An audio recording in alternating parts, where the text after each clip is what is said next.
In the world of motorcycles, few manufacturers have earned their reputation through racing quite like Aprilia. Founded in Noel, Italy, Aprilia transformed from a small bicycle manufacturer into one of the most successful names in motorcycle racing.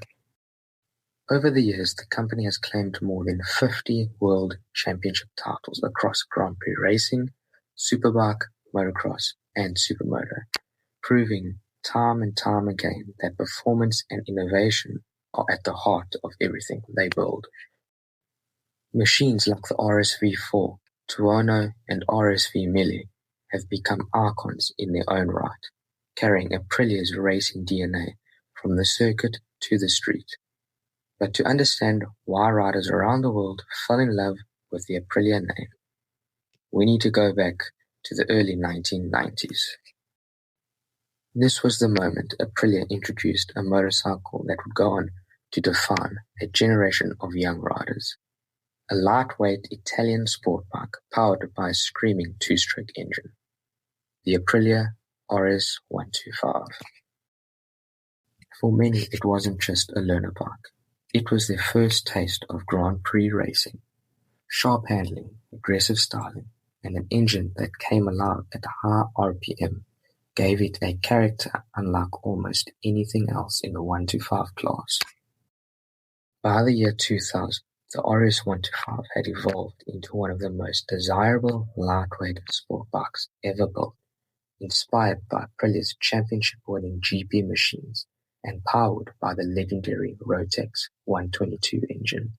It delivered a riding experience that still has enthusiasts chasing them more than 2 decades later.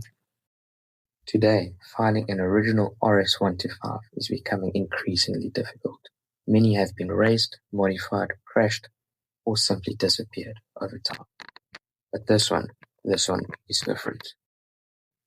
This is my best friend's 2000 Aprilia RS125, and over the course of this series, I'll be bringing it back to life. Every bolt, every challenge, and every victory. You're coming along for the journey, so let's get started.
So let's go through what visible damage we can see now before we take the bike apart and start tearing it down.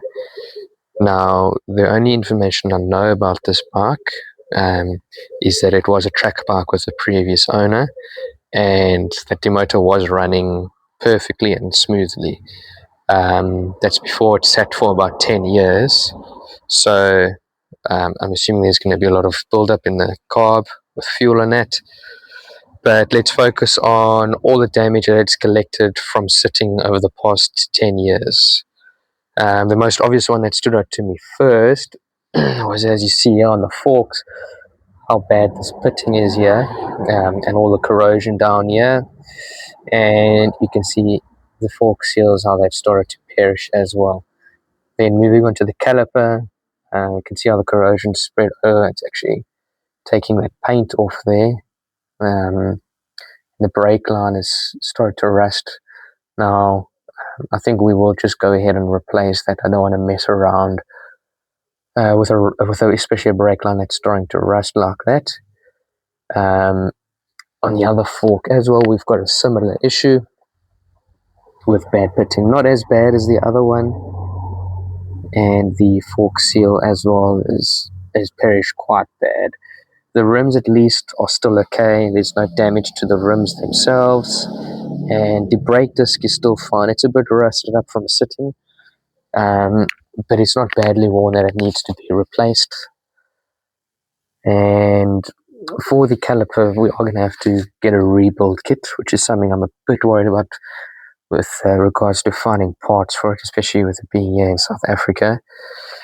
And the master as well, we're going to have to look at rebuilding. We can see all the oxidation and how it's starting to perish here. I can only imagine how bad the seals are inside. The other thing that sticks out to me is it looks like the bike has had a bit of a fall, especially with it being a track bike.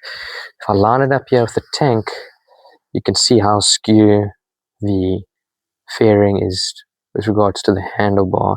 You can see how everything here has just moved over slightly to the right. So what I think has happened is this bracket in here, which holds the fairing on each side, has probably taken a bit of a knock and has shifted to one side. So we'll have to straighten that out and just give this area here a good cleanup. I'm worried about taking this coating off. So we'll have to see what we can do to try and preserve it, especially where this rust has started to set in. Like I said, the part's going to be quite scarce here in South Africa. So if we can try and preserve as much as possible, that would be our first option. Down here at the rear set, had another fall, so you can see how it's cracked there, and the brake lever is also cracked. So obviously we don't want to do a repair to that. We will just try and replace that part. The back rim as well is in good condition, no damages to it, but you can see the tread on the tire, how it was definitely a track bike before.